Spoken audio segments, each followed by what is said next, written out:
Assalamu alaikum warahmatullahi wabarakatuh. Dear students in pharmacology, there's a chapter about what are the drugs which are used in respiratory disorders, and inside those drugs, various categories are there. One category that is bronchodilators, and inside bronchodilators, there is one category that is beta sympathomimetic drugs. Here I can write here beta 2 sympathomimetic drugs. Various examples are there: salbutamol, salmeterol, terbutaline. One category that is methylxanthines, aminophylline, doxophylline, and anticholinergic drugs where ipratropium and tiotropium bromide. Let's explain in detail how these bronchodilators act in the respiratory system. Suppose from respiratory tract there is a cell that is smooth muscle cell. It is smooth muscle cell. Here I draw it. And inside the smooth muscle cell there is one receptor, that is H1 receptor. It means upon activation of this H1 receptor by this agonist, that is histamine, when this activates this receptor inside the cell, there is activation of actually IP3 DAG system. IP3 DAG system, that is inositol triphosphate and diacyl glycerol system, that is being activated. It is actually a part of G protein coupled receptor system. When this is activated, this leads to the increase of calcium level inside the cell. When calcium level is increased inside the cell, it activates MLCK, that is myosin light chain kinase. So I will say here it is activated. Then it will lead to constriction.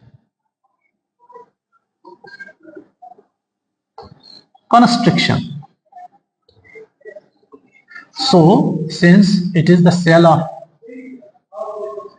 respiratory system, this will lead to the bronchoconstriction. Now there is a second type of receptor. So I will say that the one receptor which is present in smooth muscle cell, that is H1 receptor, upon activation by the histamine, this histamine will activate H1 receptor and will trigger IP3 DAG system inside the cell. It leads to the increase of calcium level, which increases the action of MLCK. Finally, it will lead to bronchoconstriction. It means inside the respiratory system, the bronchi and the respiratory tract, all these tracts get constricted. It means there is deficiency of oxygen supply. With the help of this bronchoconstriction, no oxygen and no carbon dioxide is being exchanged at these levels. Second type receptor which is available, that is leukotriene receptor. Leukotriene receptor. It means leukotriene, it acts as agonist. It acts as agonist at this receptor. So I will say here, leukotriene, you know that phospholipase enzyme, it actually triggers arachidonic acid, and this arachidonic acid, it is having two pathways. One that is COX pathway and LOX pathway. COX pathway, that is cyclooxygenase pathway, and LOX, that is lipooxygenase pathway. Through COX there are the supply of prostaglandins, and through LOX pathway there is supply of leukotrienes. These leukotrienes are inflammatory. When they act upon the leukotriene receptor, again the same system is being followed. Same system. that is IP3 DAG system is involved, which leads to the influx of calcium. More and more calcium is reserved, which leads to the MLCK activation. Finally, it will lead to the bronchoconstriction.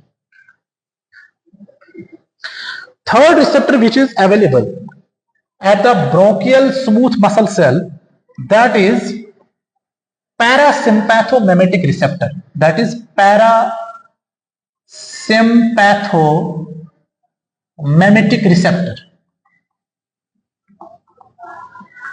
Parasympathomimetic receptor.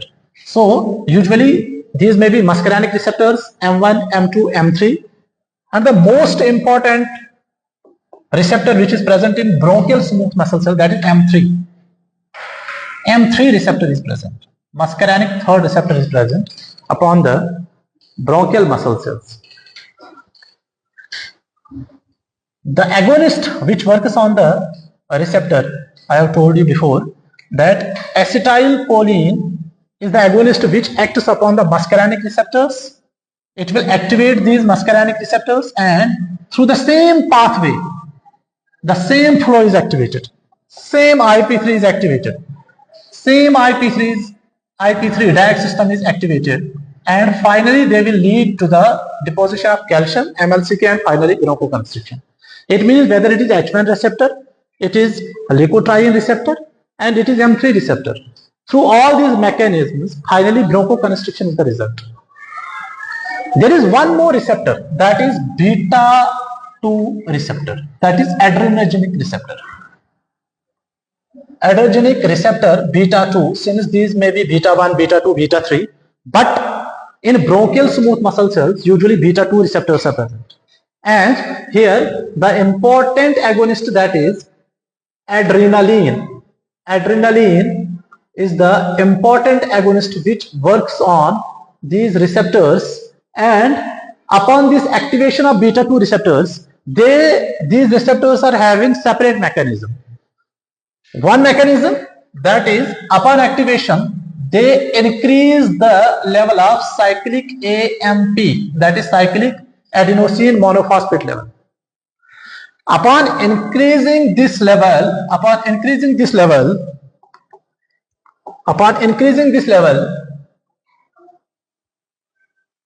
this cyclic AMP pathway, since here IP3 DAG system is involved in this one receptor, second receptor, third receptor, but in case of cyclic AMP3, adenylyl cyclase pathway is activated. That is adenylyl cyclase pathway is activated. Upon this activation, calcium level gets decreased. I will say here, calcium level gets decreased. It means there is a negative effect on MLCK. MLCK के ऊपर negative effect आए. Why? Because upon increase of calcium level, it is having positive action on MLCK. That is myosin light chain kinase के ऊपर इसका positive action है. And upon this positive action, bronchoconstriction is the result. Once adenylyl cyclase system is activated, it will increase the concentration of cyclic AMP, and this cyclic AMP leads to decrease the level of calcium. When there is decreased level of calcium, it means it is having negative impact on MLCK, and finally, obviously, if positive action is there, bronchoconstriction is. If negative action is on there, it leads to bronchodilation, which is actually needed in asthma-like diseases. So we are actually having 4 types of receptors which are needed and which are having key role in this pattern, that is bronchodilation pattern. Number 1 receptor, that is H1 receptor. Number 2 receptor, that is leukotriene receptor. Number 3rd type, that is muscarinic third receptor. Number 4, that is beta-2 receptor. Now, if we have a look on the system, we will study different types of drugs which will act upon these receptors and will take action which are positive. For example, if histamine is there, upon activation of H1, it leads to finally bronchoconstriction, which is not needed. We need bronchodilation. So it means we have to give bronchodilator drug which has impact on this system, but since it is H1 receptor, we have to give antihistaminic drug. H1 histaminic drug. For example, chlorpheniramine, diphenhydramine. These are the drugs which directly act upon H1 receptor and they lead to the inactivation of the receptor. No IP3 DAG system is activated. Finally, no calcium level is increased. No MLCK is being activated. And finally, there is no bronchoconstriction. There is finally bronchodilation. So if histamine is agonist, it will lead to bronchoconstriction. If we give antihistaminic, H1 antihistaminic, it will lead to the activation of deactivation of H1 receptors. It will lead to finally bronchodilation.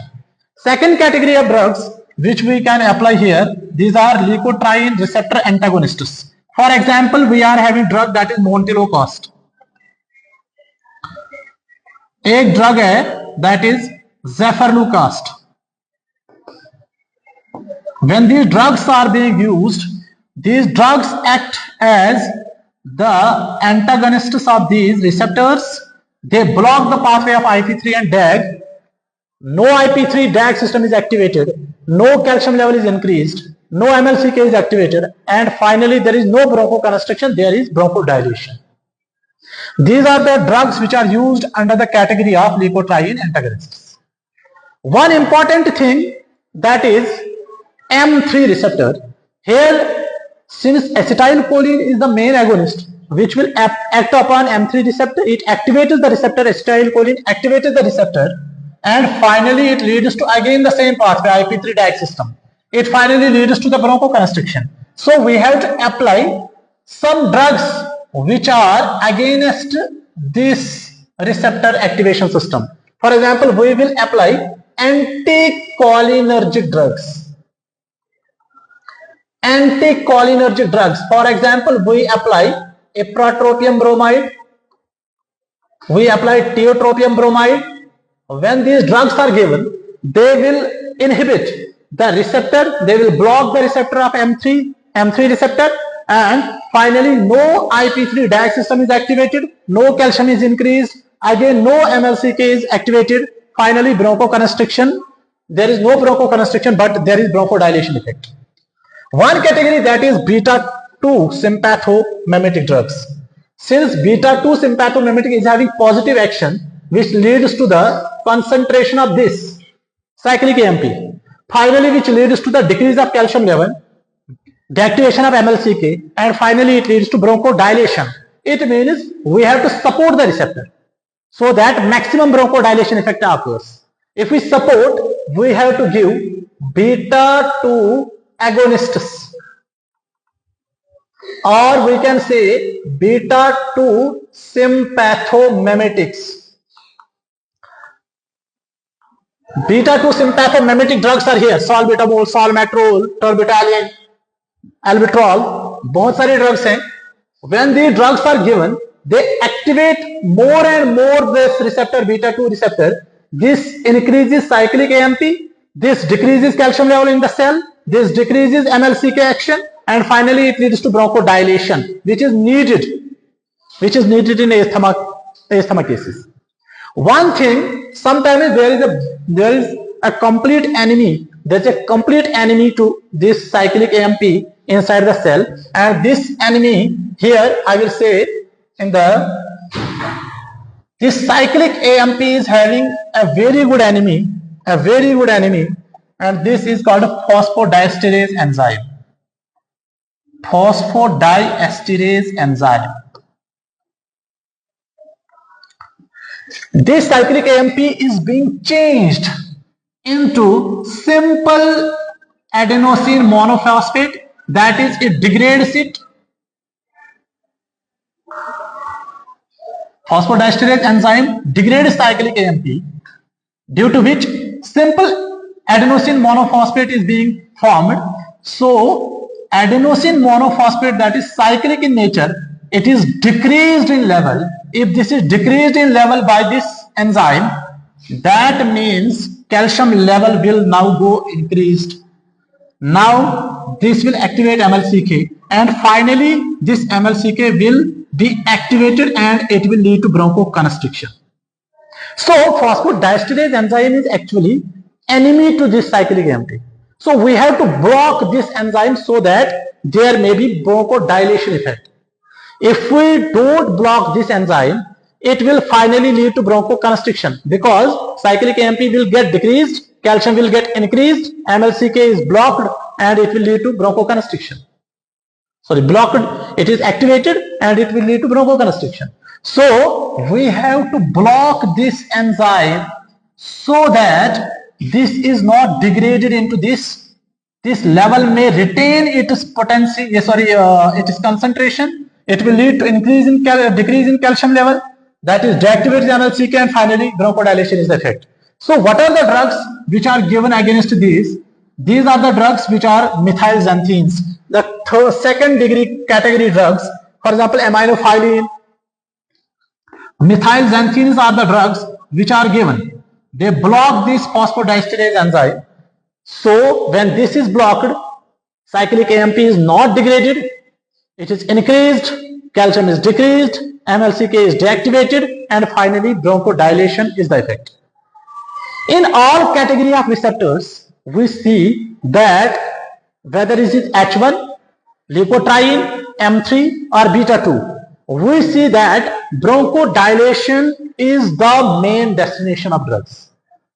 If we block H1, if we block leukotriene receptor, if we block M3, we will get bronchodilation. But we don't have to block this receptor. We have to activate this receptor so that there is bronchodilation. So upon activation, we apply the drugs, that is beta-2 agonist, beta-2 sympathomimetic drugs.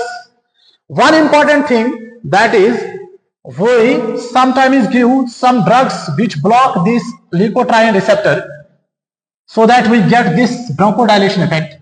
Sometimes we don't have to block this. We can block this LOX also, so that there is no formation of leukotriene, that is inflammatory in character. If we block this LOX, no leukotriene is formed, and finally we don't get bronchoconstriction, we get bronchodilation. If we block these, there are various drugs that act upon these, that is xylitol drugs.